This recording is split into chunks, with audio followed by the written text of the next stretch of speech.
اعوذ باللہ من الشیطان الرجیم بسم اللہ الرحمن الرحیم ومن کلام اللہ علیہ السلام فی وصف السالک الطریق الی اللہ سبحانہ۔ نہج البلاغہ کی شرح خطبہ نمبر 220 کہ امام علیہ السلام اس خطبے میں سالک الی اللہ کے اوصاف بیان کر رہے ہیں۔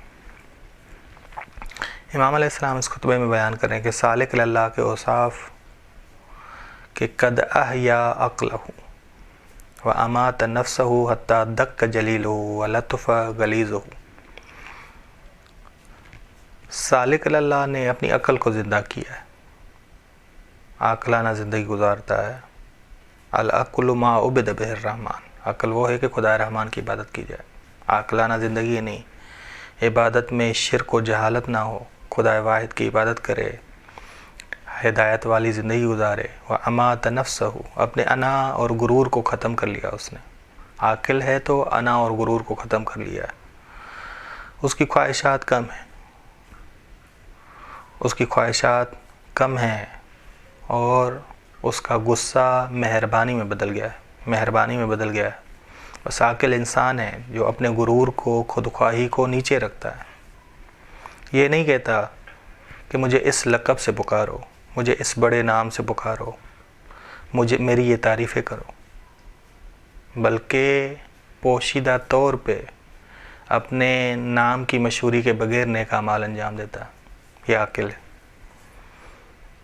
اپنے غرور اور خودخواہی کو نیچے رکھتا ہے، غرور اور خودخواہی جہاں آنے لگے اسے ختم کرتا ہے۔ بس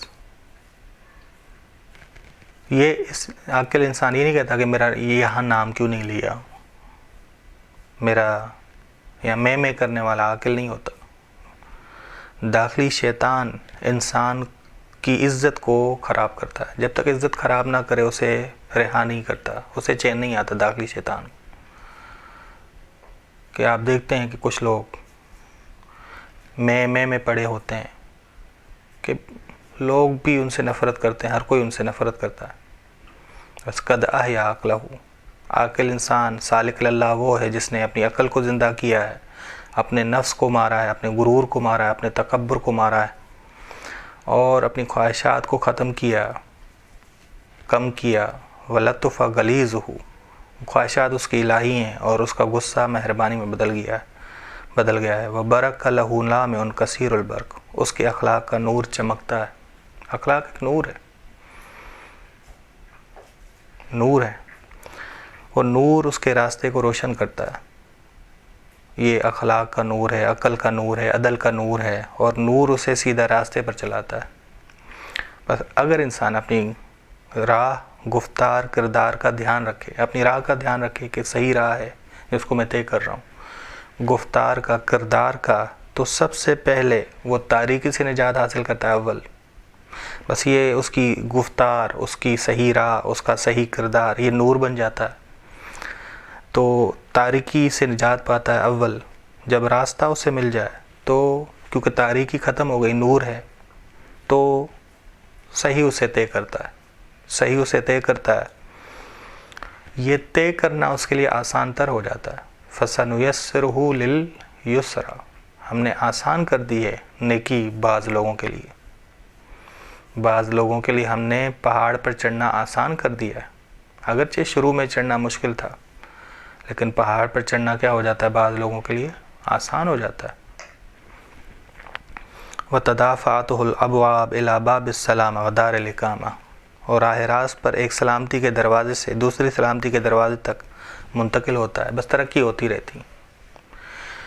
نور پہ نور، فَهُوَ نُورٌ عَلَىٰ نور، بس وہ نور سے ایک نور سے دوسرے نور کی طرف منتقل ہوتا ہے اور ہمیشگی کے گھر کی طرف پہنچتا ہے۔ وَثَبَتَتِ الرِّجْلَاهُ بِالطُّمَأْنِينَةِ بِدَنِهِ فِي قَرَارِ الْأَمْنِ وَالرَّاحَةِ، بس راہ راست پر اس کے قدم ثابت ہوتے ہیں سالک اللہ کے اور اطمینان کے ساتھ ہوتے ہیں، اور اس کا بدن امن و راحت والی جگہ میں ہوتا ہے، امن و راحت والی جگہ میں ہوتا ہے، بس عمل میں ہوتا ہے، ایسا عمل جو اسے امن و راحت تک پہنچاتا ہے۔ بس عمل کے لحاظ سے وہ نماز، روزے، ذکر خدا میں نگاہ ان کی خوب، اور یہ ان کو کہاں تک پہنچاتا ہے؟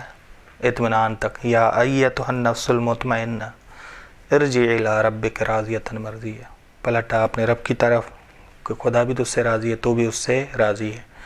بس خطبہ نمبر 220 میں امام سالک اللہ کے اوصاف بیان کر رہا ہے کہ سالک اللہ کا پہلی وصف عقل کو زندہ کرنا ہے. عقل زندہ ہو گئی، غرور ختم ہو جاتا ہے، انا ختم ہو جاتی ہے، خواہشات نفسانی ختم ہو جاتی ہیں، لطف غصہ مہربانی میں بدل جاتا ہے.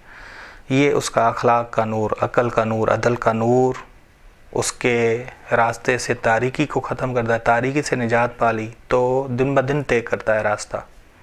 دن بدن راستہ طے کرنا اس کے لیے آسان ہو جاتا ہے. بعض لوگوں کے لیے مشکل ہوتا ہے لیکن اس کے لیے آسان ہو جاتا ہے. اور سالک اللہ صحیح راستے کو طے کرتا ہے، نور جو آیا اس کے پاس، اور راہ راست پر ایک مقام سے دوسرے مقام کی طرف جاتا ہے، یعنی ترقی ہوتی رہتی ہے. بس خداوند عالم ہمیں یہ توفیق دے. وصلی اللہ علی محمد اہل بیتہ الطیبین الطاہرین صلی اللہ.